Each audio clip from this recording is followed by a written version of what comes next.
Okay, let's start. So firstly, I believe everybody submit assignment 1.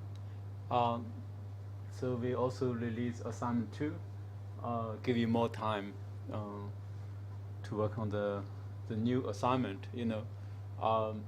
We give lots of time to students for assignment 1, but most of the students still do the summation last minute. So I suggest you guys, when you work on assignment 2, better to start earlier, because end of semester we'll be busier than now. Right. Assignment 2, we have 2 questions. The first question, you are ready to start now, because everything actually already learned is about norms calculation. So you can see this is actually something like optimization problem, but the optimization mode object function is a norm expression which we learned last time, and also we provide more information in today's lecture. So including 0 norm, 1 norm, and 2 norm. Okay, so we probably re-emphasize what's norms of vector. So 0 norm means if you have a vector, for example, x1, x2, x3, 3 components, and just you count how many non-zero elements in that vector. So for example, x1 equal to 1, x2, x3 both 0, then the 0 norm will be 1. Okay, if all the elements non-zero, then your norm will be 3. So you can see this norm, you set up object function, you cannot rely on gradients to find the information. Therefore, we need to change, convert to be a new function, object function, which you can operate using optimization. So here's article that can help you to set up that kind of function. So which basically that function will approximate the 0 norm. 1 norm, 2 norm a little bit easier. You just follow the instructions. What's 1 norm, what's 2 norm, and then you do the normal optimization. For the 1 norm, we ask you to solve using linear programming.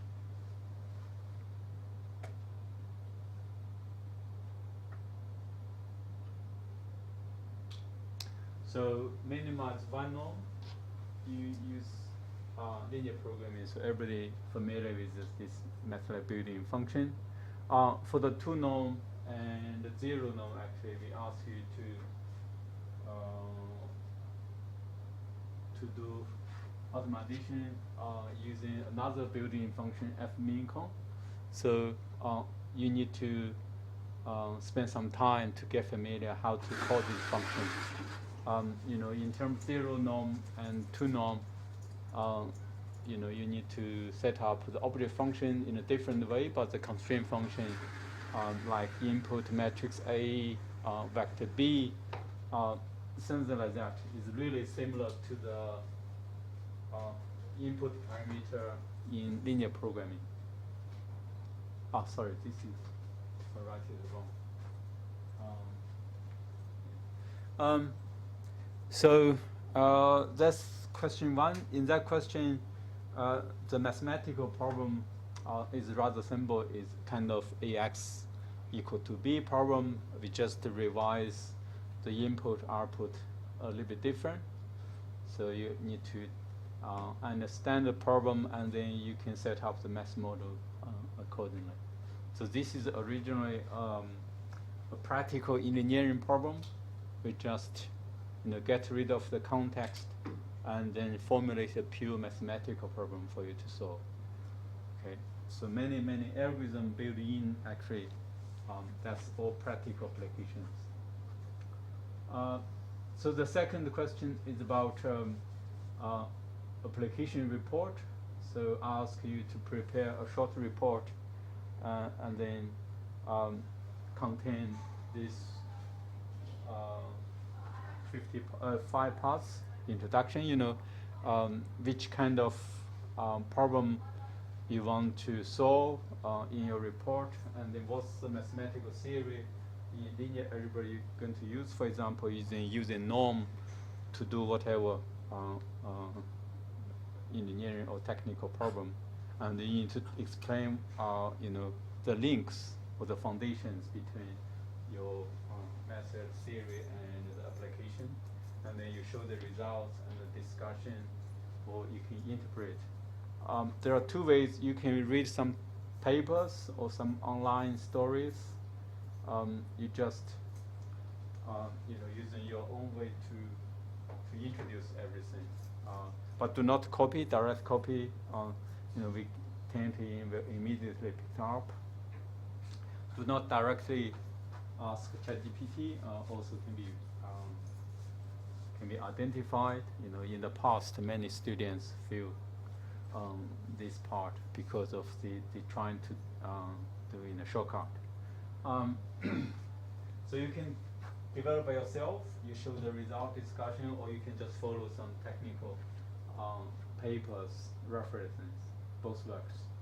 And then you make some conclusion or discussion, and then provide some references. Okay?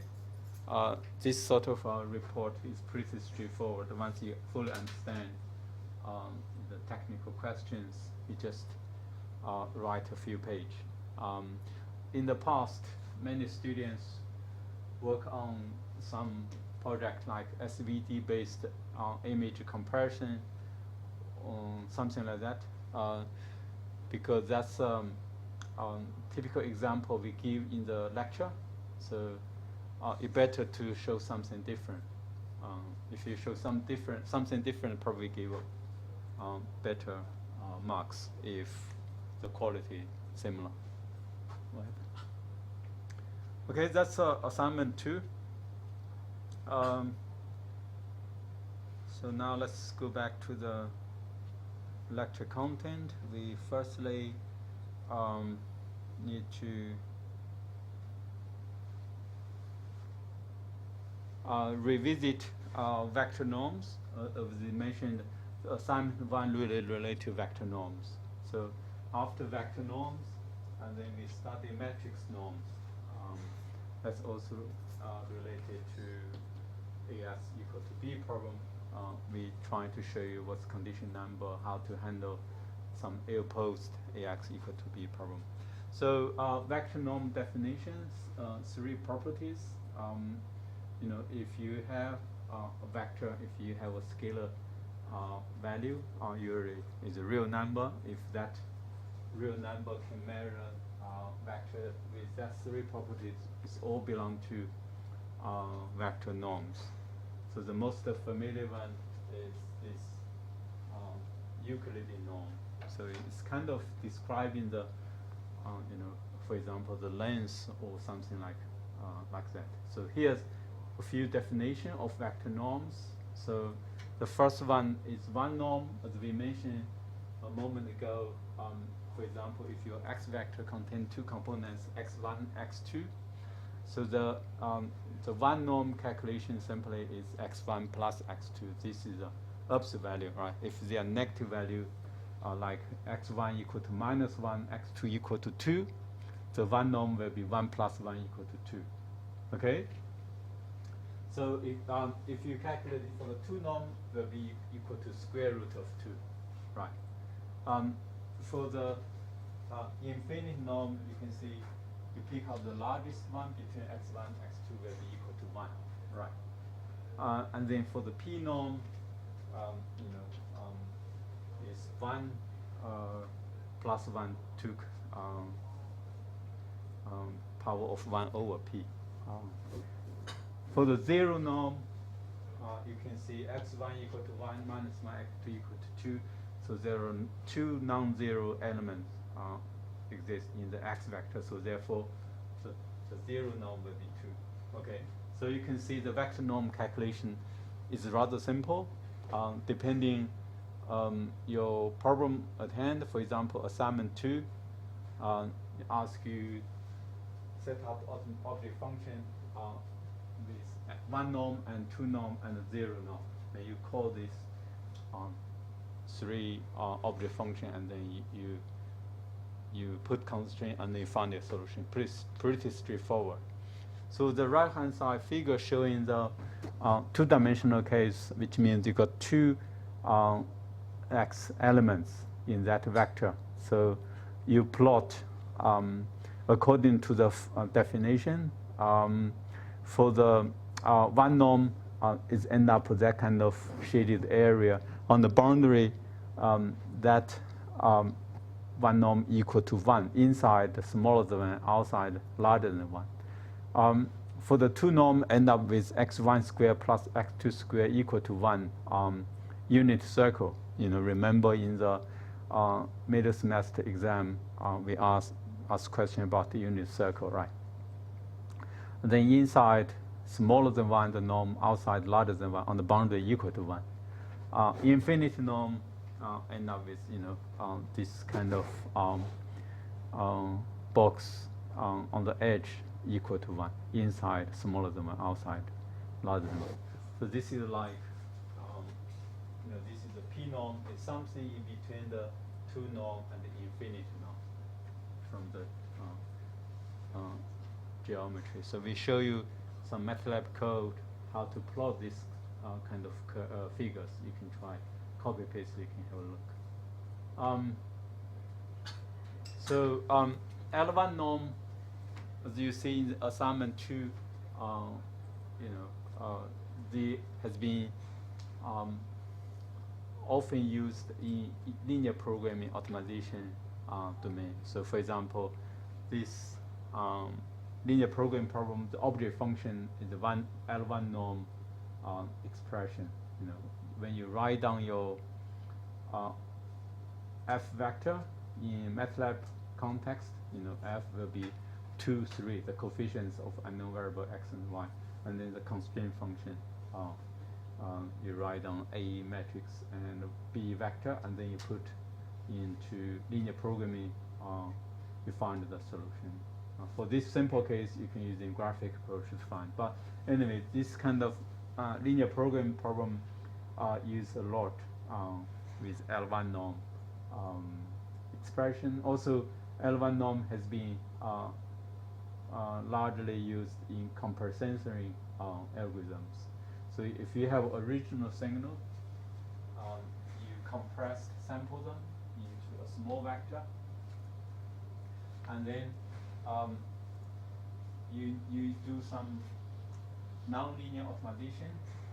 You set up the corresponding L1 norm-based object function, and then you can somehow recover the original signal you subsampled from some sensor or antenna. That's called compressed sensory. So the foundation is L1 norm mathematical definition. But in the practical application, this kind of math model always constrained by L2 norm constraint. They mix up. This is called hybrid optimization. So there are many kind of applications. So here we show image recovery, restoration, or even some extreme case single pixel imaging. You can read online. But the mathematical foundation behind is rather simple. It's just this kind of L1 norm-based mathematical modeling of the signal or image detection, and then recovery for those undetected signals.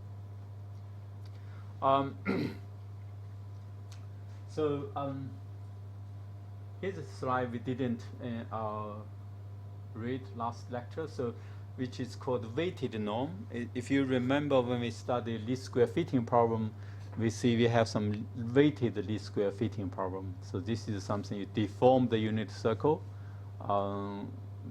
It's a direction dependent, and then you end up with some norm definition. In some direction you can have a higher weight, in other direction you have a lower weight. So you can see this is a kind of plotting how to plot this rotate ellipse circle, but rather simple, right? But anyway, this is a kind of revised definition of two norm. If you recall, the inner product lecture. In lecture 2, we have two vectors x and y. If you do Hamilton transpose of active x and then dot product your y component, and then this is called inner product, right? If you remember when we studied cosine similarity definition, when we studied two vectors angle in a vector space, and then we use this inner product divided by the individual vector's length. Right, that's the cosine theta, right? So therefore, because cosine theta must be less than 1, so therefore this guy divided by these two guys must be less than 1. So you move the x and y's two norm to right hand side, so this condition must satisfied. This is some of the mathematical property maybe you use in the future, but not for ours. Okay, that's all about vector norms. So now we will move to the little bit challenging topic about matrix norms. So we're starting from definition. So matrix norms is a real number which measure the magnitude of the matrix. So we usually use this symbol to represent. So that's not about determinant of the matrix or how many rows, how many numbers of the matrix. Actually, it's something totally different. What's that? Also satisfies three conditions. The first condition, that matrix norm must be a positive value. The only case that matrix norm is 0, then when matrix elements are all equal to 0. Okay, it doesn't matter it's 2 by 2 matrix or 3 by 1 matrix. If every element equal to 0, the norm equal to 0. That's otherwise must be a positive value. The second condition is a triangular relationship, like the vector norms. So if you got a matrix A and B, you sum them together, you check the norm must be not larger than the individual norm summation. The third condition, if you get scalar value, alpha, for example, equal to 0.1 times A, and you calculate norm, which equal to 0.1 times A's norm. So very similar to the vector norms. Essentially, if you have a real number satisfy these three conditions, it's all called matrix norms. But our interest here actually is one kind of norm which is derived by vector norms. So we say induced by vector norms. The definition of matrix norm probably we pick up. This is a textbook definition. So this is matrix A's norm. Definition is a little bit tricky to understand. If you remember when we starting to learn the linear algebra part, we see if you have vector x, if you have vector matrix A, your matrix A act on vector x, and you end up with a new vector, for example, equal to B. Okay, all the possible B is regard the matrix as a range, right? So here matrix A's norm actually consider that matrix A map or deform or stretch or whatever. You can see, acting on vector x, you end up with a new vector. If this is treated as a new vector, and then you can have vectors norm, and then you have x vectors norm. So these two vectors norms ratio, you pick up the largest value. Okay, that largest value is called matrix A's norm. You can consider vector A, vector B, that their norms ratio, the largest value is called matrix A's norm. Okay, if you consider a general case, if I set up this guy's norm equal to 1, then this is equal to 1, then you can see actually equal to A times x that vector's norm. The largest value is called matrix A's norm. Okay, so from this definition, you can see actually equal to this explanation. The maximum factor by which A can stretch any vector X. Okay, you can see if you have vector X, if you're using A times X, you can think it's something A stretch the vector to be a new vector. The largest maximum factor, that stretching capability, is called matrix A's norm. A little bit tricky to understand. We will show you some example. Probably you can understand immediately. Maybe we starting from that stretching issue. So for example, if we have matrix A, which have 2 by 2 dimension, okay? So let's suppose that matrix A can stretch some vector X to a new vector. We consider the largest stretching capability. So we can consider the X vector has a unit length. So the that norm equal to 1. Okay, that norm equal to 1. We can have many conditions. For example, we can have one norm, right? On this boundary, there are length equal to 1, norm equal to 1, right? Right. So, for example, on this point, x1 equal to 1, x2 equal to 0. So the one norm will be 0 plus 1 will be 1, right? So this guy, 0 minus 1, the one norm will be 0 plus 1 also equal to 1. So remember, right? For the two norm, so on the unit circle, x1 square plus x2 square equal to 1. Infinity norm, same thing. So therefore, they are all norm equal to 1 vector. So our matrix A will stretch any vector on these boundaries, their length of norm equal to 1. Let's see what's the largest vector stretched by matrix A to this vector. For example, this is the first case. You can see this stretch this shape to this kind of new shape, and then you need to find the largest length of all the possible vectors, and then you consider the largest length actually is matrix A's norm. So you can see you stretch one norm vector, two norm vector, infinite norm vector, they end up with different shape. And then you can see for the one norm, for the norm calculation equal to 4, for the two norm calculation around equal to 3, infinite norm equal to 3. You know, they end up with different value. Why? So we are going to study this kind of things step by step. All of this knowledge appear on textbook. You can read it carefully after class. Let's first look at the one norm. Okay, so the top left figure shows the unit vector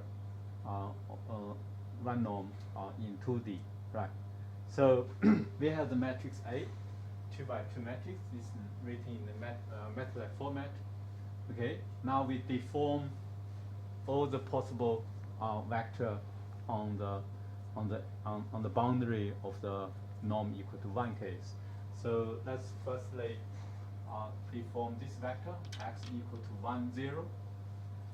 Okay, deform means you just A times x. You just do this. So you write down your matrix A, you write down the x vector, you can see the simple calculation end up with 1, 0. So that point 1, 0. So you can see matrix A maps this vector to the same position, no change, right? And then you can do any other possible points on the boundary. For example, you do point 0, 1. Okay, and then you do A times x, you end up with new vector located at the point 2, 2. So x1 equal to 2, x2 equal to 2. You plot it on the right hand side. Okay, and then you deform the other two corner points, okay, and then you connect everything together, end up with that shape. Of course, you can deform other points like x1 equal to 0.5, x2 equal to 0.5. You can check a times x maybe equal to x1 equal to 1 plus something, x2, I don't know, you can do the calculation by yourself. But anyway, if you do this a times x on the 4 corner points, you can make the connection. Okay? The next time we check the largest, the vector with the largest length. Okay? So here we explain all. So you can see the new vector for this point, the 1 norm equal to 1 plus 0 equal to 1. Okay, for that corner points 2, 2. So using 1 norm calculation. So 2 plus 2 equal to 4. Okay, you do all these calculations. In the end, you compare the vector has the largest length. Of course, you compare everything. You can see the largest length equal to 4. Right. So therefore, matrix A stretch any vector x, the largest stretching capability equal to 4.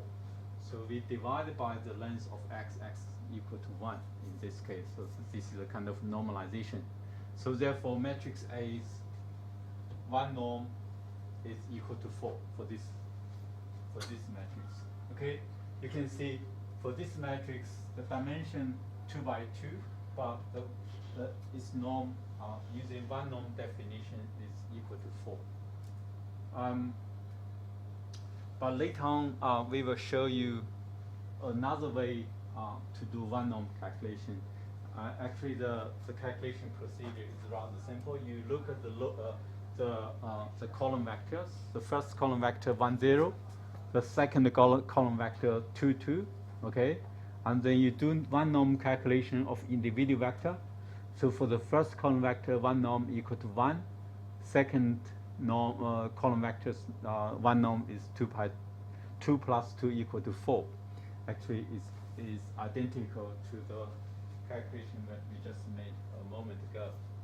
So therefore, the simpler way to do the matrix A's 1 norm calculation is just maximize column sums. So the first column vector 1, 0, second column vector 2, 2. So therefore, you pick up the largest one equal to 4. So this is much easier to do the 1 norm calculation for matrix A. We will summarize that later on.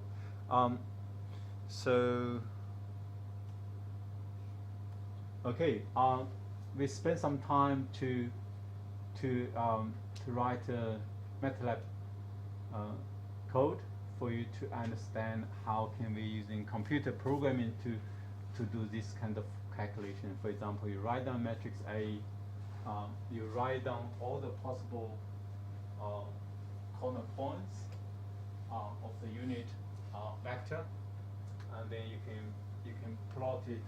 Basically, you draw those lines, and then you can set up some vector a times x or a times y, and then using the definition of matrix A's norm, basically, is stretching the all the vector by matrix A. You check the largest value of a times x or a times y. In the end, you can plot all the deformed vector using the dashed line. You can see, you can plot them together. You can pick up the largest length, which corresponding matrix is 1 norm. You can copy paste this code to see how it works. Okay. Hope all clear to you guys. This is a matrix A's 1 norm. Now we move to matrix A's 2 norm. So for the unit vector length equal to 1. In 2D case, it's x1 square plus x2 square is a unit circle. Now we just look at the cross points, 1, 0, 0, 1, minus 1, 0, 0, minus 1, for example, right? 4 points on x and y axis. Okay? So for the two-norm calculation, firstly we write down matrix A, and then you pick up the first vector, 1, 0, the blue one, you do A times x, of course no change. And then you pick up the point 0, 1, and then you do A times x, you end up 2, 2, same point, right? And then you do the third and the fourth corner points, and you can see actually end up with elliptic circle. So in other words, your matrix A actually deformed the unit circle to be an ellipse circle. Okay, if your matrix A is an identity matrix, 1, 0, 0, 1, A times x will be no change. But now you have different value of matrix A and you deform it to be a unit circle. Okay, so according to the previous calculation procedure, we're looking at all the vectors' lengths. You pick up the largest one should be matrix A's norm. So you can see for the first point 1, 0, the vectors corresponding to norm calculation is x1 square plus x2 square, and then took square root, still equal to 1, right? For the second points, 2, 2, so the two norm calculation is not 2 plus 2, is 2 square plus 2 square, and then took square root, actually equal to this guy. Okay, but here we see that guy equal to 2.83 roughly. But later on, after you learn SVD, actually matrix H2 norm is equal to 2.92, not that 2.8284. The reason for that, actually, the matrix A's norm actually on that dash line cross points with the elliptic circle, so which is different from the point 2, 2. The reason for that is we use this way to do the calculation. You couldn't pick up that point because it's not easy to calculate using this kind of standard way, based on fundamental definition of matrix A's to norm. So therefore, we need to touch this kind of calculation later on after we learn SVD. But here we basically show you, it deform your unit vector by matrix A, but evaluate with the two norm calculation where you end up with different result compared to the one norm. For the same matrix, one norm calculation equal to 4. For the two norm calculation, actually equal to 2.92, right? So you can see it's quite different. Now let's look at the third case, infinity norm. So the left figure shows the unit vector on these boundaries. You can see, you can find all the cross points. The blue one located x1 equal to 1, x2 equal to 0. The dot black one, 0, 1, x1 equal to 0, x3 equal to 2, and then the corner points 1, 1, the red points, right? So you can find all the coordinates for this kind of unit vector.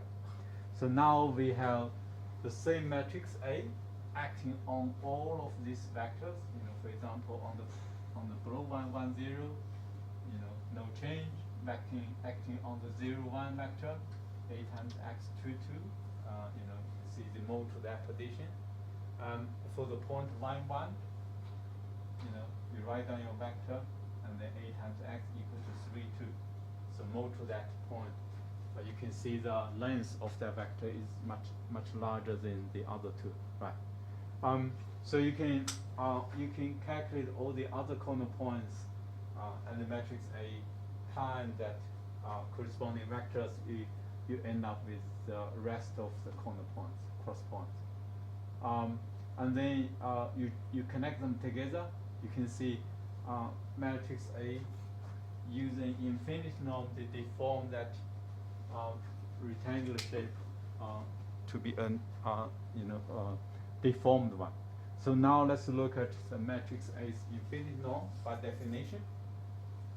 So we consider the length of all the possible vectors, and then we pick up the largest one. For the blue one, that vector 1, 0, you consider the infinity norm. We pick up x1, x2. We pick up the largest value. So the largest value between 1 and 0 is 1, of course, right? For the point 2, 2, x1, x2 both equal to 2, you compare the largest one between x1 and x2 equal to 2. And then for the red points 3, 2, x1 equal to 3, x2 equal to 2. Compare the largest value between 3 and 2 equal to 3. And then you find the largest value between these guys. You can see equal to 3. So therefore, for infinite norm calculation of matrix A, using the definition of the infinite norm of vectors, the result is equal to 3. It's not equal to 4.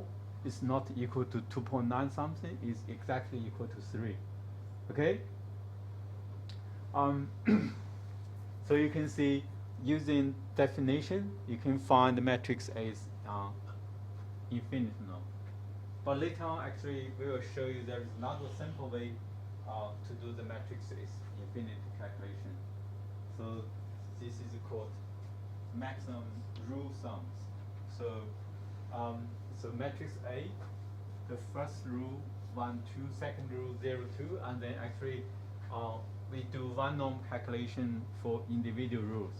So the one norm of first rule will be 1 plus 2 by definition equal to 3, and the second rule's one norm is 0 plus 2 is equal to 2, and then you compare 3 and 2, you pick up the largest one is equal to 3. So this is a calculation procedure. The first rule, one norm, second rule, one norm, you pick up the largest and equal to 3. You can see this exactly is identical to the calculation we just did. Okay, you can see matrix A's norm is related to vector norms, but more complex than than vector norms. Now let's go back to, we haven't shown. So that's the definition of matrix A's norm. You can see all the norm calculations satisfy these three conditions. The positive value satisfy all of these conditions. So this is a definition. We just show you how to use that definition to find the matrix A's norm for simple case. Okay, if you have a more complex case, that way calculation can be more complex. It's not easy to handle. Now let's simplify the one norm calculation. As we said, you consider matrix A's column vectors. You find all the column vectors norm. You pick up the largest one. Is actually matrix A's one norm. Okay. For the two norm calculation, simply correspond to the largest singular value of matrix A. So we do SVD, and then we find the singular value, pick up the largest one. That's equal to matrix A's two norm. Okay. For the infinity norm calculation is working on the rules. You do one norm calculation for individual rule, and you pick up the largest one. Okay. So that's also the verified moment. We all done this things. So there is another norm called, maybe we study this first. From Frobenius norm. The calculation is rather simple. You simply consider all the elements in the matrix. You do sum of square. You sum the square of all the measurements together, and then you took square root. So that's we call F norm. This is very useful for image processing type of topics. We'll show you very soon. There are many variations in terms of that F norm calculation. For example, you can use in trace calculation to realize the matrix A's F norm calculation. So you can see we list quite a few methods, but in the end they all do that standard calculation. You do all the elements square, sum them together, took a square root. Okay. You can do this way. You can check with MATLAB. They end up with the same result. Okay. You pick up matrix A. You do. You just type help trace in MATLAB. It can show you what's the definition of trace. But the trace calculation is not trace of A. It's trace of A transpose times A. Okay. Here.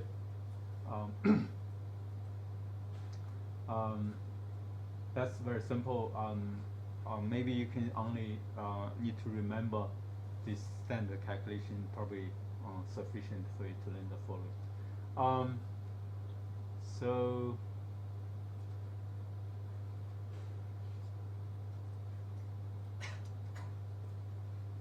So we have something probably haven't explained. For example, if we have matrix A, matrix B, matrix A finds some norm, matrix B finds some norm, A times B norm is smaller than individual norm. So this is one of the property in matrix norm. So that definition, that explanation also given in the textbook, you can digest after class. Okay, but basically, very simple. You just treat A times B as a new matrix. That matrix acting on X vector. Okay. So now you treat B times X as a new vector. So A times X vector must be less than matrix A norm times that B times X vector. That's definition of induced matrix norm. So basically, you treat this as a matrix. You treat this as a vector, A times X vector. It's less than matrix A's norm times that vector. So because we treat matrix A's norm is the largest stretching value between this guy and this guy. This is a new vector's norm. So this is by definition. Okay? So you use that kind of mathematical operation, you forget about this part and acting on this part. So you treat this as your matrix B. Matrix B acting on X must be smaller than matrix B's norm times X norm. Simply because definition this guy equal to the largest ratio between this guy divided by this guy. Right, remember. So use this relation twice, you end up with this kind of expression. You can digest it after class. So this is a key operation. You treat this guy as a vector and then you end up with this relationship. So this is a triangular relationship. So if you have that kind of relationship, now you can, have this kind of things. Previously talking about any norm. Now we particularly consider the F norm. Satisfy this condition.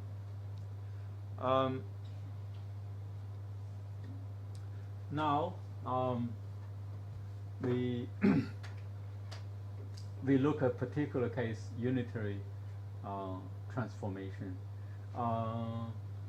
So here you see if you have matrix A, you calculate matrix is 2 norm, which basically is the largest sigma value after SVD calculation. If you have matrix Q, which is a unitary matrix, you acting on that matrix A, you count them together, the 2 norm actually equal to original matrix X norm. Same thing for F norm. That's something probably we can use later on. Here's some simple explanation on the textbook. So you can see matrix A2 norm equal to Q times A2 norm. Okay. So here shows the explanation procedure. So Q times H2 norm are equal to finding the largest Q times A times X2 norm. So you treat Q times A is a new matrix. The matrix acting on X, the largest stretching capability is equal to Q times A norm, right? Okay, so you suppose general case X vectors 2 norm equal to 1, okay, and then you you can do one thing, you replace A times X equal to Y, so your matrix A acting on X equal to Y vector, right? Then Q times A times X actually equal to Q times Y, right? Because A times X is Y. Okay? So remember, we studied the property vectors 2 norm. If your Y is a vector, and then vector Y is 2 norm, and also equal to Q times Y is 2 norm. This is something like the unity matrix does not vary vectors 2 norm. That's some knowledge we learned in the product part. So that's already known. Okay? And then you look at the Q times A2 norm is equal to, as we said, equal to this guy, by definition, right? Now we set A times X equal to Y, so therefore equal to this guy. Okay? So we know unity matrix does not vary vectors 2 norm, so therefore this guy actually equal to this guy. Okay? And Y actually equal to A times X, so therefore equal to A times X 2 norm. Okay? That expression actually exactly to matrix A is 2 norm by definition. So therefore the relationship of Q times A times X 2 norm equal to A 2 norm. Okay, that's some explanation. Of course, you need to digest after class. Something a little bit coupled. But anyway, we learn matrix A's norm. We summarize it, and then we move to the next topic. So here we show you a table. Left vector norms, right matrix norms. Some typical ones may be useful for later on matrix condition number calculations. Okay, so for the vector norm calculation, one norm calculation, you just sum all the elements of the value together. Okay, for the 2 norm, you just do some square to square root. Infinite norm, you're working on the compare the largest X elements. Okay, correspondingly, the matrix A is 1 norm. You actually working on the column vectors. You find each column vector is 1 norm based on this calculation, and then you pick up the largest one is matrix A 1 norm. For the 2 norm calculation, a little bit easier. Just pick up the largest sigma value of SVD. But SVD's largest value calculation actually using this way, so therefore we see relates here. But we'll touch this later on. For the infinity norm, you're working on the rows, not columns. and then you do the one norm calculation for each rule. You pick up the largest value. Okay, so we can use matrix A's 1, 2, infinite norm to do condition number calculation next. Okay, let's have a short break and then we move on. This is the definition. Just to recall it. How to calculate matrices. In the PowerPoint, in the notes, we give you some example how to calculate, vector and matrix norm. You can read after class. Okay, 5 minutes break.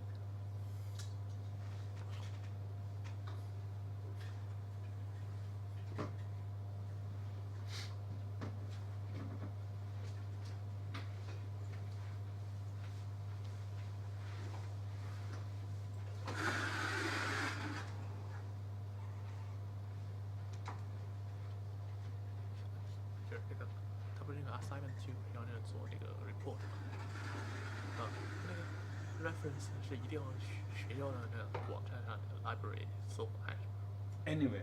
啊 Yeah. But do not copy. That's fine. 啊？ Yeah, using your own way to write. 那有没有那个年数的范围？就是那个 No, no, no. Anything related to linear algebra, we learn. 啊？那有那个最大字数的限制吗？ No, the more the better, but no need. Okay. Okay.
Okay, let's continue. So we learn matrix norms. We are ready to talk about the next topic, condition number and each related matrix norms. So this is still with a very familiar topic, AX equal to B problem. So we studied linear algebra. Everything should be linear. You measure some data or signal stored in vector B, and then you try to identify a known variable x. Then the relationship between x and b, they are both vectors, is related by a linear matrix A.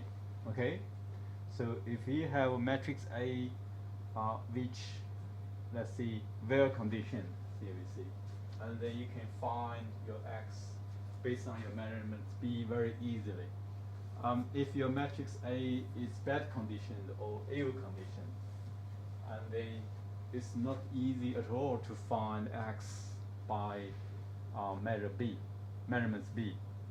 So you can see we talk about matrix A, sometimes well conditioned, sometimes ill conditioned. So that actually can be measured by matrix A's norms. So when we solve AX equal to B problem, as you see when we study optimization part, for example, when we study the Newton's method, we see inverse of Hertzsprung matrix is not easy, and then we convert to a kind of formula like AX equal to B, and then we find X using iteration, instead of directing to inverse of Hertzsprung matrix. Okay, so but when we're trying to find X using iterative solution, by solving the linear system AX equal to B, actually we use computer programming, right? Especially for large scale problem. Computer programming always have rounding off problem. So that's why we move from the 32 double date format to 64 floating date format. So in that way we can have a lower rounding off errors, and the solution should be better. But anyway, when we're trying to do the calculation using computer, we have rounding off. We want to control the solution quality. End of the day, is your X solution very close to the real solution or not? That evaluation actually is talking about matrix A's conditions. Okay, here says in this case matrix A is ill conditioned. Refers to the case if relatively small change in the matrix A can cause large variation in the solution AX equal to B. So which means if your matrix A setup have some small variation of some elements A, and then you will see you measure some signal B, and then your solution will be different, very different. So in that case, it's called ill condition. In other case, your matrix A, you do some small perturbation, and then your X always very close to the real solution. So we see this is a kind of solution we call well condition. Ill condition, well condition, actually talking about the accuracy of your solution. Okay. For example, when we study the ECG problem, you measure the body surface potential on the body surface, and then you try to identify X. X represents the hard condition. Your matrix A actually is a system matrix trying to link the hard condition and the body surface measurement. That matrix A usually ill conditioned, so is not stable. So you have little change of your matrix A, and then or you have measurements B contain noise, and your solution can vary differently. So that means is ill-posed solution. So we have to use some special skill to study the ECG problem. So we are going to touch that later on. Okay. So if the matrix A is ill conditioned, then a small rounding off error can have a significant change in the solutions. Okay. Otherwise, if matrix A is better conditioned, and then the numerical iterative solution is very accurate. Okay. So what I'm trying to see here is the accuracy of the solution depending on the conditioning of the matrix, or we see condition number of the matrix. Now let's look at what's condition number relationship with matrix A x equal to B's solution quality. So now let's look at how can we define condition number. So here, actually the condition number definition is matrix A's norm and matrix A's inverse norm times together this guy called condition number. Now let's derive what's that guy come from. So if we have AX equal to B problem, okay, so B is your measurements, X your unknown solution, A is the relationship between your X and B, okay? Let's suppose you found the solution, okay? A times your solution is not exactly equal to B, it's equal to B plus a small residual error term, okay? Because your solution is not exactly equal to X using computer programming, for example. And then we see using E to represent the difference between your real solution and ground truth solution, okay? And then now you rewrite your A times your solution and your A times the ground truth solution. You consider the difference, okay? So this guy equal to this guy, right? This guy equal to this guy. Therefore, you can write this difference actually equal to R, right? Okay? We know E represents difference between your solutions. So therefore, from here actually end up with A times E equal to R. Okay? If we see, so assume A has the inverse and actually E, the difference between the solution equal to inverse A times that R complement. Okay.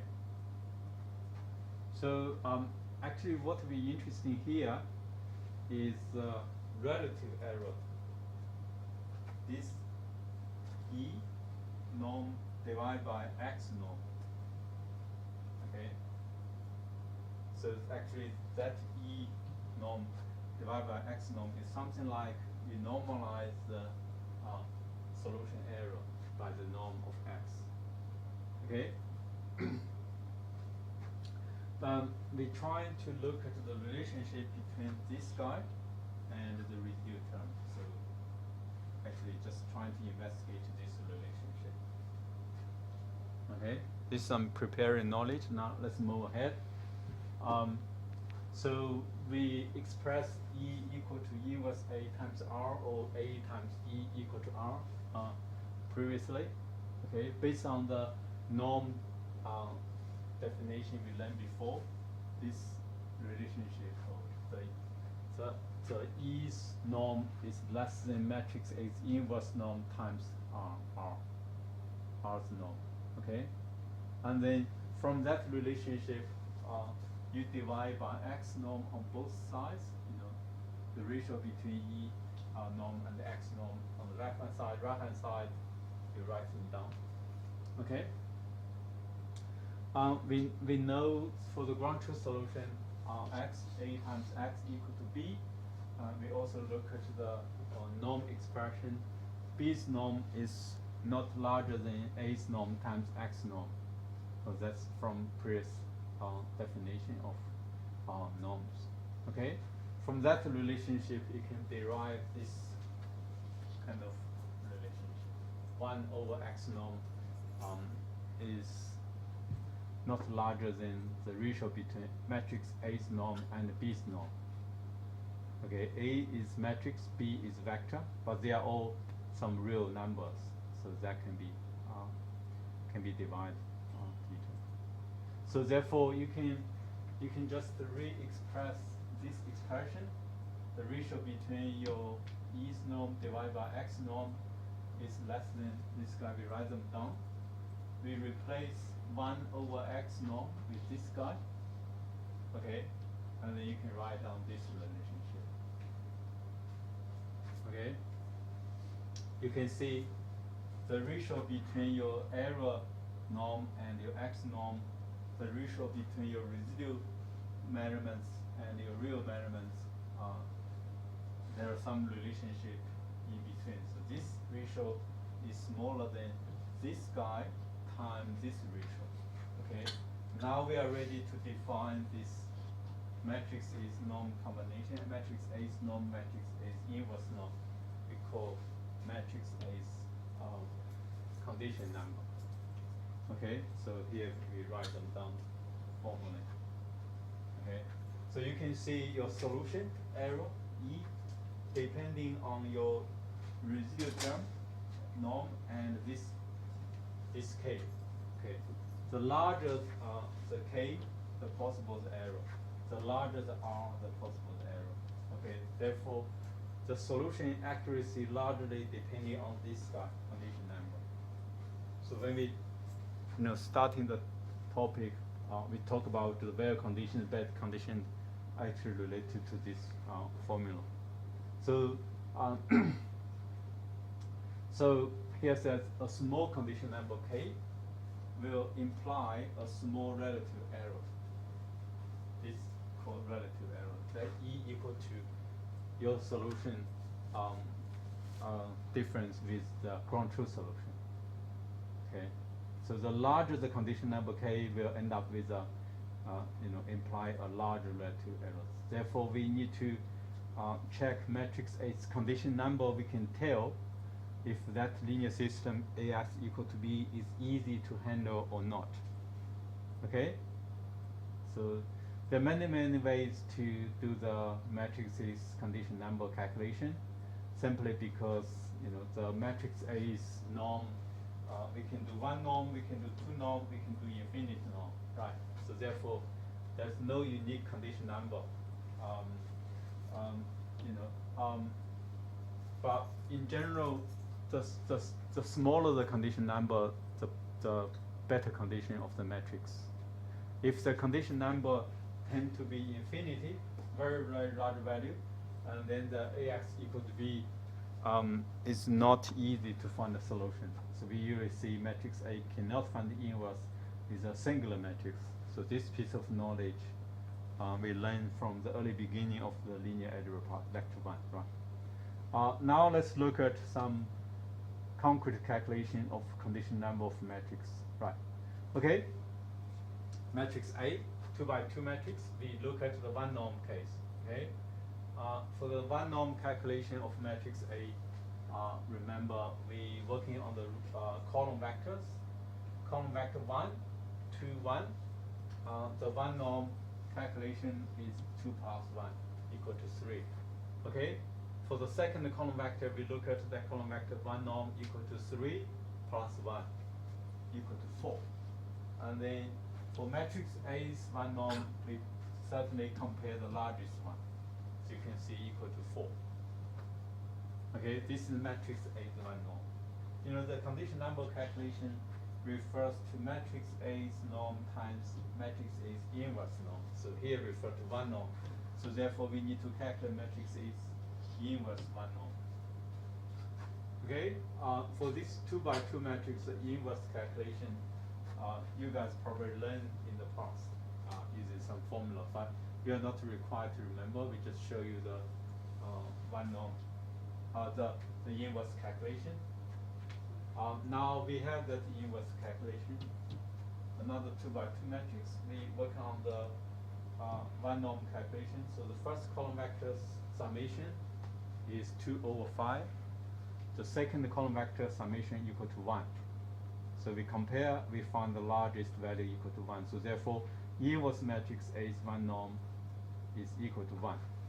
So therefore, when ready to calculate matrix A's condition number, you can see 4 times 1 equal to 4. It's a rather small value. So you can see this is called well-conditional matrix. If you have A times X equal to B, and then you can easily find your solution X for this case. Now let's look at the same matrix we're using Euclidean norm to do the condition number calculation. You know, for this kind of matrix A's Euclidean norm calculation, you just do sum of square to square root equal to -15, and we already know the matrix A is inverse. You know, this is 2 by 2 elements. This is the individual elements. You do sum of square to square root. Okay, and then you see the condition number calculation. You just time these 2 by together. You can see in the end equal to 3. It's not 4, equal to 3 in this case. You can see same matrix condition number calculation using Euclidean norm and one norm. They end up with different solution, but they're not far.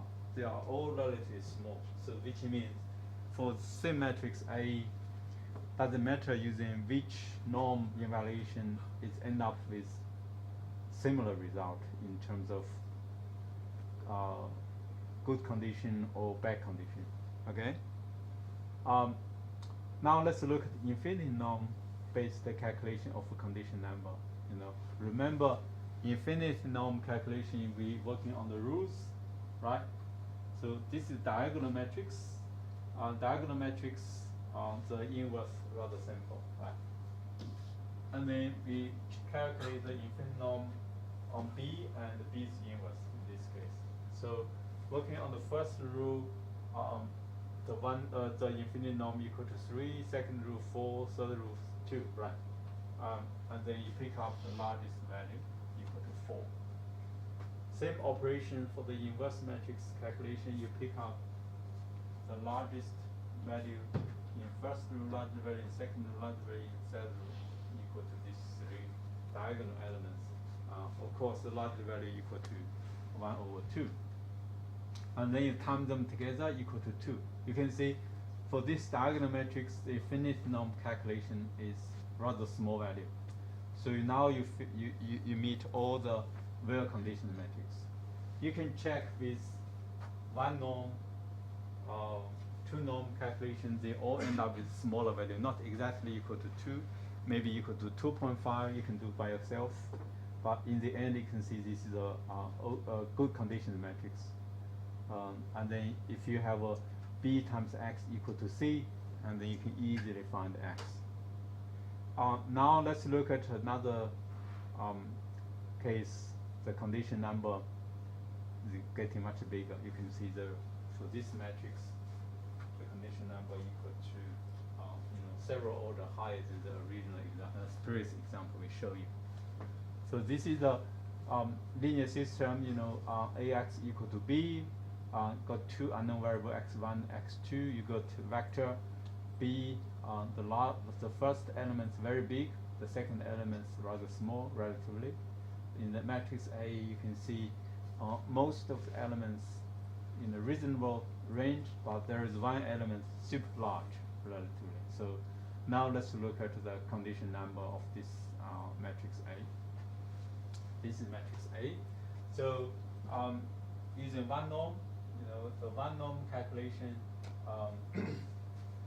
the first column vector norm equal to 2, 1 plus 1 equal to 2. The second column vector 1 norm is equal to 2 plus 10,000. Okay? So we do the inverse of matrix A's calculation. You also calculate the one norm. You can see the one norm equal to this guy times the summation of these 2 guys. Right. And then you time these 2 guys together. So these common cancel to each other. Therefore, the condition number of this matrix A is equal to 10,001. compared to the previous example, is a very large condition number, then this is actually ill-conditioned matrix. So in other words, any small error in matrix A or in matrix B will end up with different solution. Okay. So let's suppose the ground truth exact solution to this problem is x1, x2 are very close to each other, almost equal to 1 in, of two guys. So now let's modify the measurements vector B. We add a small value 1 into the B column vector. Let's suppose that one is a noise. You measure 10,000, but practically measure 10,001. Okay. And then by that perturbation, and then you can see your solution end up with x1 equal to 0, roughly, x2 equal to 1. You can see this is your new solution, this is your exact solution. You can see they're really different, especially for the x1 term. Okay, so we said this solution compared to exact solution very different. Okay, so very inaccurate.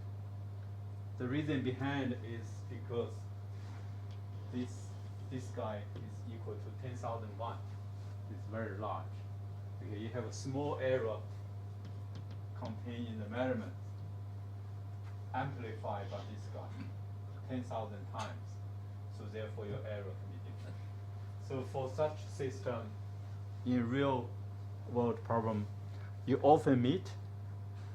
If you doesn't care the condition number, you just do the calculation, you don't care the noise, you end up with a solution far away from the exact solution. So which is not good. So we have to do something. There are many ways to do to improve the solution. We probably need to learn after learn some other knowledges like regularization. But here, if you try to improve the condition number of this simple system, you can use a simple scheme like called preconditioning. Preconditioning is rather simple in this case. You simply revise the first rule of the matrix A.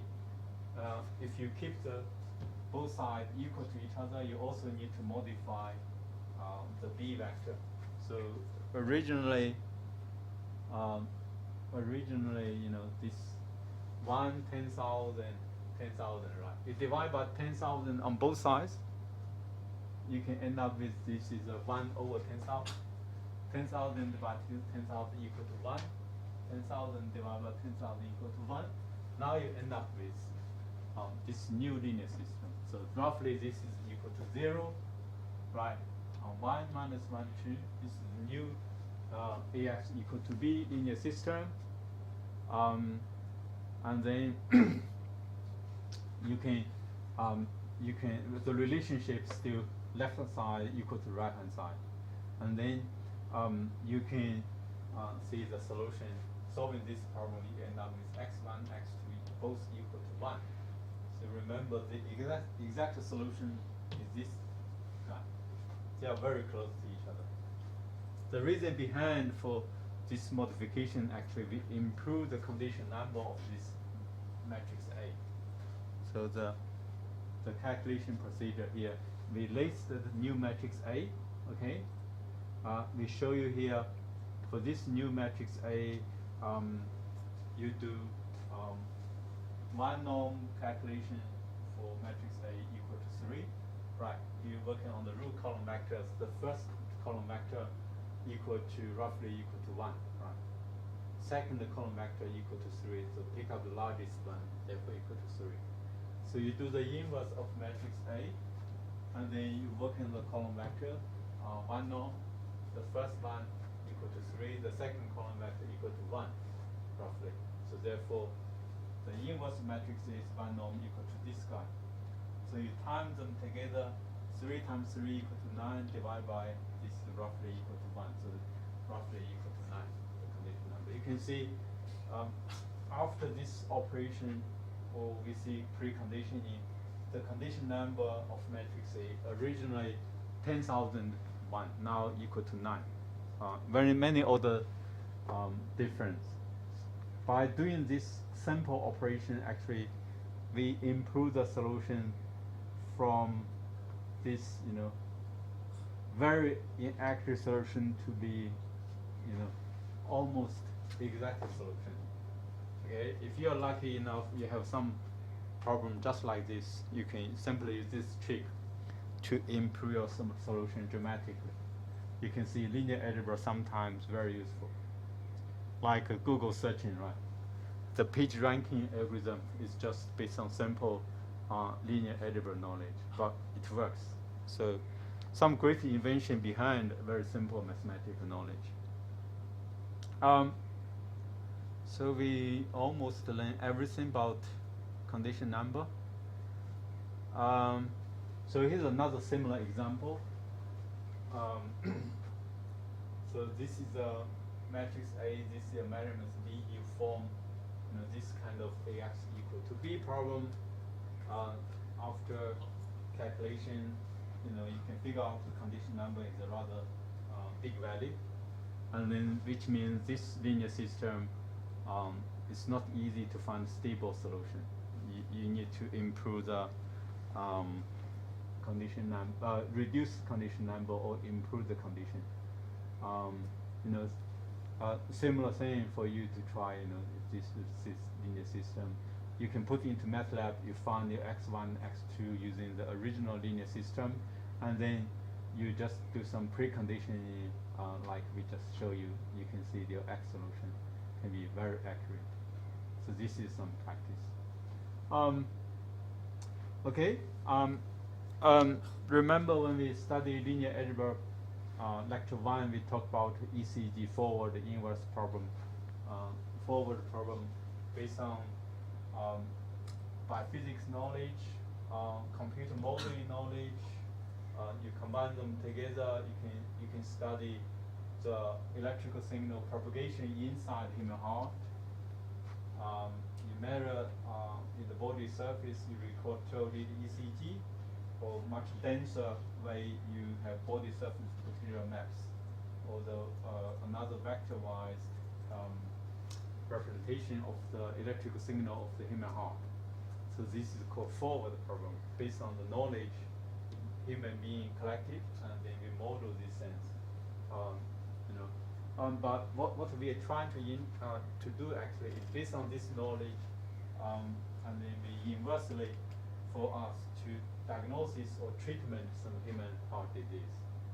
So, for example, you measure some body surface potential using this dense body surface potential called BSPM technique. You record the signal in time domain and in space domain together, right? And then combine medical imaging, computer modeling. You can using this kind of optimization or neural network deep learning technique combined together. End of the day, we're trying to take the measurements. You have the AX equal to B problem. B is the measurements. X is the heart condition. A is a relationship. This kind of relationship. So we can do treatment. We can do diagnosis. So that's biomedical engineering problem, very typical one. But in the end, that matrix A can have a condition number in the order of maybe much larger than what we saw a moment ago, much worse than the one we meet. Tens of orders higher. So which means that solution is not easy to handle. We have to use many skills, techniques to stabilize the solution. So which, for example, one of the obvious problem is you measure the body surface signal. That signal generated from the human heart. that problem, maybe some of the ECG signal is abnormal. That abnormal maybe come from here, come from here, or come from there. Nobody exactly knows unless you open your heart. So therefore, you need to try and see, or you localize this, the problem. So once you localize, for example, you find out the electrical signal path somewhere here, there's some problem, and then you can insert some current leads. You do some treatment, make that propagation of electric signal go back to normal. Okay, so that's practical application. You can see after you learn linear algebra knowledge, you know how to handle AX equal to B. You can solve this complex problem or other complex problem. So the foundation behind this is some numerical linear programming, linear algebra knowledge behind. Okay, that's all for matrix norms. We got 20 minutes or so. Maybe we touch a little bit more about other topic, which is actually singular value. We just talked about a moment ago. When we study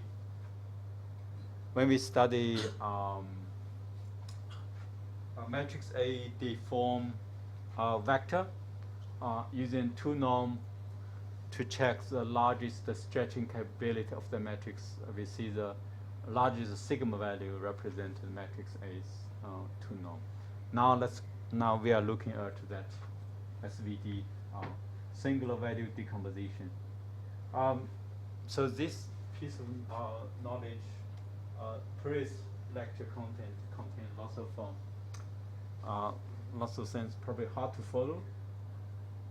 I probably starting from this slide for you to probably much straightforward to understand. Remember when we study matrix A's two norm, we have unit vector in 2D case x1, x2, right? So on this unit circle, for example, x1 square plus x2 square always equal to 1. So our matrix A is another 2 by 2 matrix. Matrix A acting on that unit circle vectors. So in other words, matrix A want to deform that unit circle to be ellipse circle. You saw the matrix norm definition, right? So end of the day, your matrix A deform that unit circle to be that ellipse circle. Actually, we can split that deformation into 3 parts. Okay, the first part actually, we rotate the unit circle to some degree or angle. For example, that below line vector, heading towards 1, 0. We now move to, for example, xy equal to minus 0.5, y equal to minus 0.5, for example. Okay, and then for the red vector also rotate in the same angle. That rotation you can recall your coordinates rotation formula. Okay, this is your x and y. If you rotate same angle, okay, so this is the formula to do that rotation. Similar thing here. Okay, so let's suppose that rotation realized by a matrix V. We're going to show you how to calculate matrix V later on. Okay, after rotation, and then we can do a deformation on that unit circle. For example, we convert the unit circle to be ellipse circle. So you can see this unit circle, this part has been stretched, expanded, and this part has been shrunk. The ratio is sigma 2 and sigma 1. Okay, here sigma 2 larger than sigma 1. Or you can do the other way around, doesn't matter. So now let's suppose this kind of deformation realized by another matrix called sigma matrix. Okay?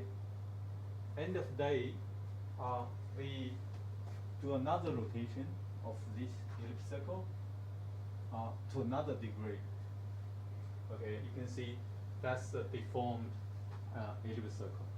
if you recall the matrix A deformed unit circle to that ellipse circle, so you can see that deformation procedure we can realize by these three matrix operation sequentially: rotation, deformation, rotation. So therefore, we can actually represent matrix A by this three matrix product: rotation matrix U times deformation matrix sigma times another rotation matrix V. Okay, so that's now represent the Hamilton transpose. We're going to explain later on. So SVD decomposition is all talking about we have matrix A, we split into three matrix multiplication. That's if we know how to calculate U, how to calculate V, how to calculate sigma, actually we know how to do SVD of matrix A. Okay, so that's basically the previous slides trying to see. This is the elliptic circle. That's the deformation factor, sigma 1, sigma 2, that we just talked about. Okay, that's rotation matrix. U and V, actually they are all unitary matrix. We are, we learn unitary matrix. We're going to re-emphasize unit matrix later on. So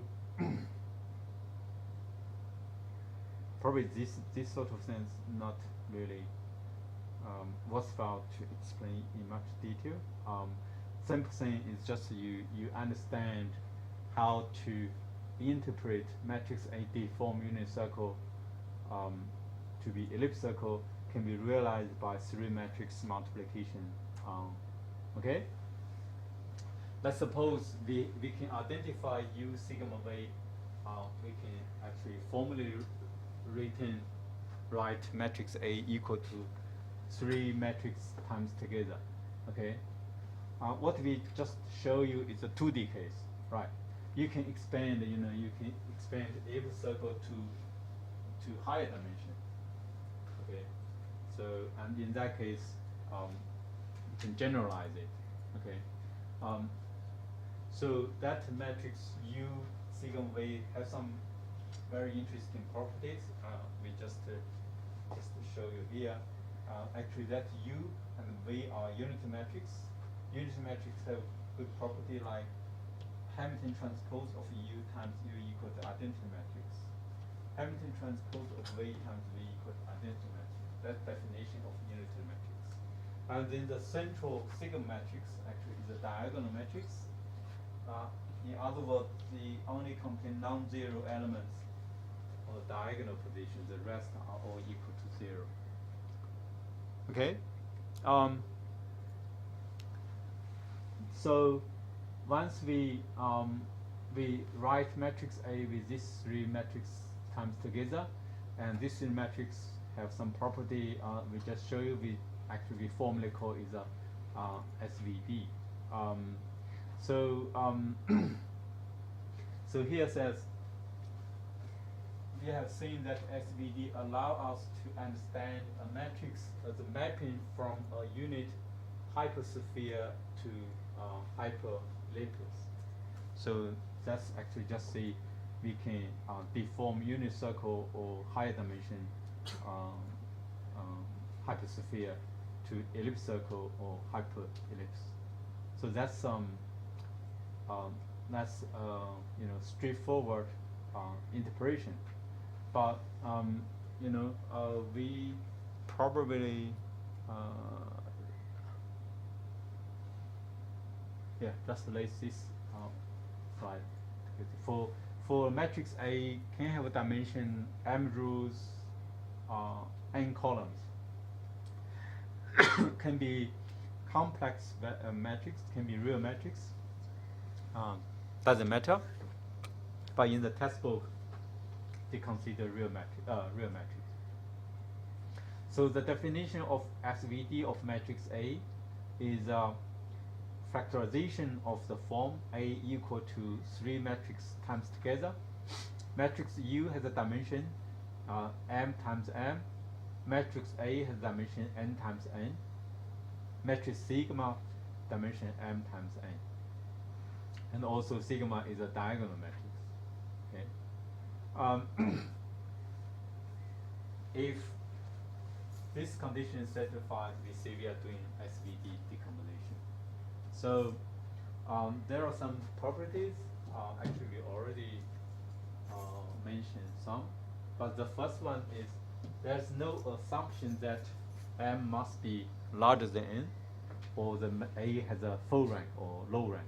Okay, so in other words, for any matrix, we can have SVD. Doesn't matter is a full rank matrix, low rank matrix, square matrix, non-square matrix.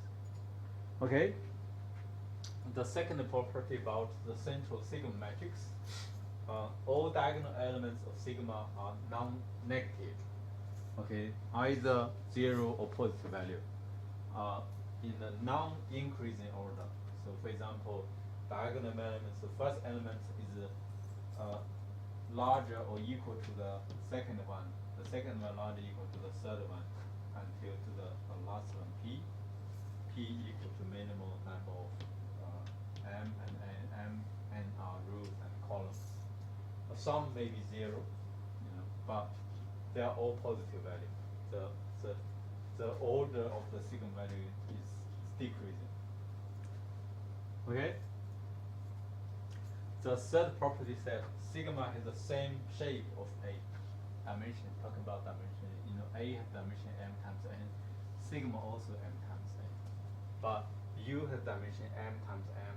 V has dimension N times N. They are all unity matrices. So here we just show you the unity matrix definition. This must be a square matrix, okay? If non-square matrix cannot be unity matrix, right?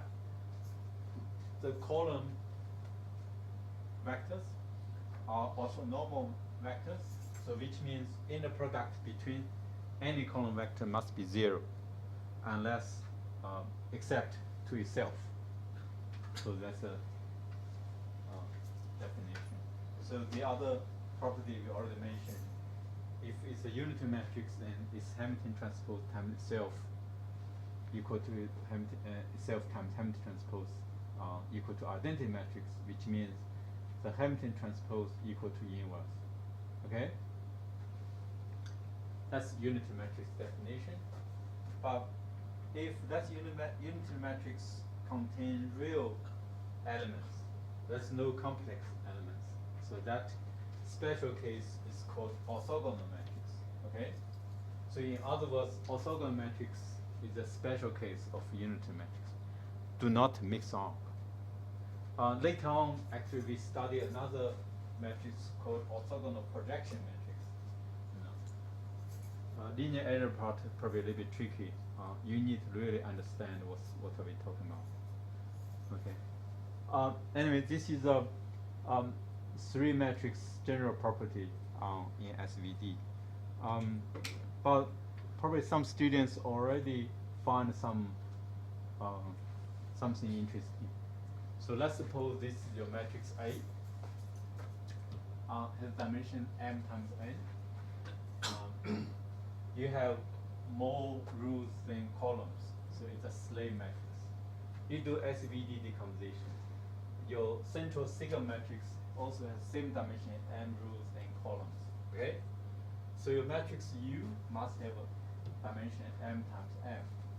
Otherwise cannot do matrix multiplication. So you can see the matrix U contain lots of elements. Matrix V is a small matrix, dimension n times n, right? But if your sigma matrix contains lots of 0, it's possible. And then you can see when you do the multiplication, correspondingly this part times this part, right? So you end up with 0 times something in matrix U. Okay, so this is a very inefficient doing the calculation because 0 times anything is equal to 0, right? So therefore, there is one chance actually you can revise your matrix. You just remove this part. You end up with the revise U times this sigma matrix. You remove the 0 part, the way unchanged. Actually, it's time these three got together equal to the original case. So this is still your matrix A. Okay? Actually, these two cases talking about truth, and this is called full SVD decomposition. This is called reduced SVD decomposition. Simply because you drop some of the zero signal values and you drop some of the corresponding U column vectors, and then now you can see in this revised reduced SVD decomposition, you can see your matrix U originally is a square matrix, now become a non-square matrix. Okay, by definition, it's not unit matrix anymore because unit matrix definition must be a square matrix. So this is often students can mix up. So you can see if you do reduce SVD operation, your matrix U can become a non-unit matrix. So here shows we have 5 minutes. Here we show some MATLAB implementation example. If you have matrix A 3 by 2, 3 rows, 2 columns, using MATLAB building function SVD, you do U S V S represent the central sigma diagonal matrix.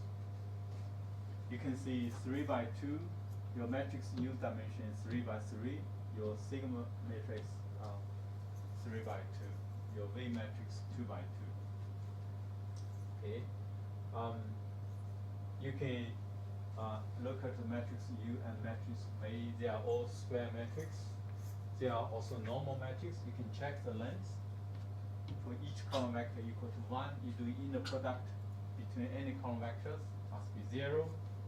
You do inverse, must be equal to Hamilton transpose. You can check by yourself. Also, you can check U times X times V transpose equal to matrix A. 1, 2, 3, 4, 5, 6. Okay?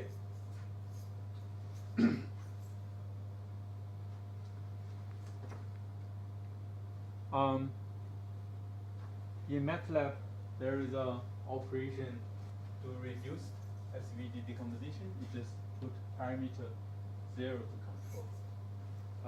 Originally we do SVDA, that defaultly we do full SVD decomposition. Now you try to get rid of the zero part of the sigma matrix. Okay?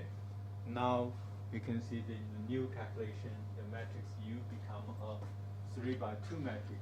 Your sigma matrix, you remove that 0 part, and they have a different dimension with matrix A, right? So V unchanged. And then you can see this revised matrix calculation is still equal to the same matrix of A. So this corresponds with this reduced SVD decomposition. So you can do another calculation. This is the flat matrix. You can do SVD decomposition. You check U sigma V. You can check matrix U V, are they unitary matrix or not. So for example, what I did is U times U transpose, V times V transpose, they are all equal to identity matrix.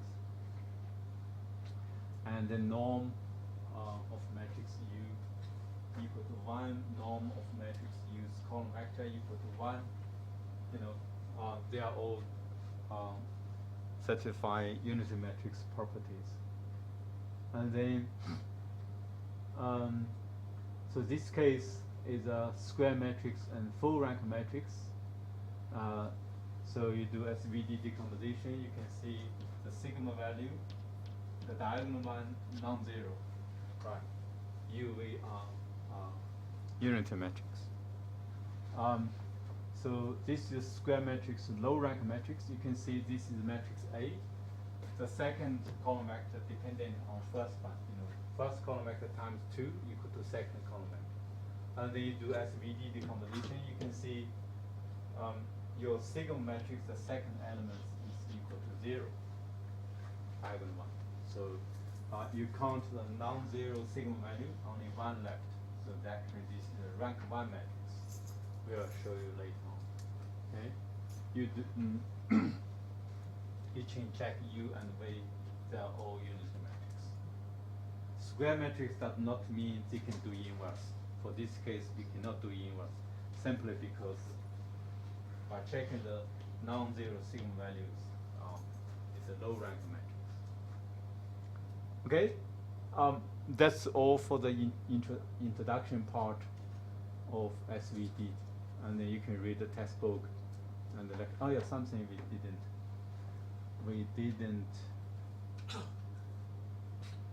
didn't mention here is about existence and the uniqueness of SVD. So every matrix A has a SVD, and then furthermore, the sigma value are uniquely determined. They are all positive values, sigma 1 larger than sigma 2, sigma 2 larger than sigma 3, right? Something like that. But for the matrix U and V, they can be non-unique, right? For example, if you do SVD decomposition, you times 1 on matrix U, times minus 1 on matrix U, times minus 1 on matrix V, you still end up with A equal to U sigma V, right? End up same matrix A. So therefore,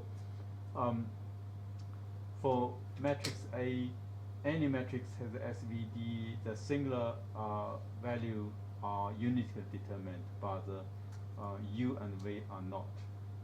So U and V are usually called left and right singular vectors. Okay. So next week, tomorrow, right? Tomorrow we are going to do some further exploration about SVD and its how to use SVD to study matrix properties. Okay? Let's talk more about it tomorrow. Thank you.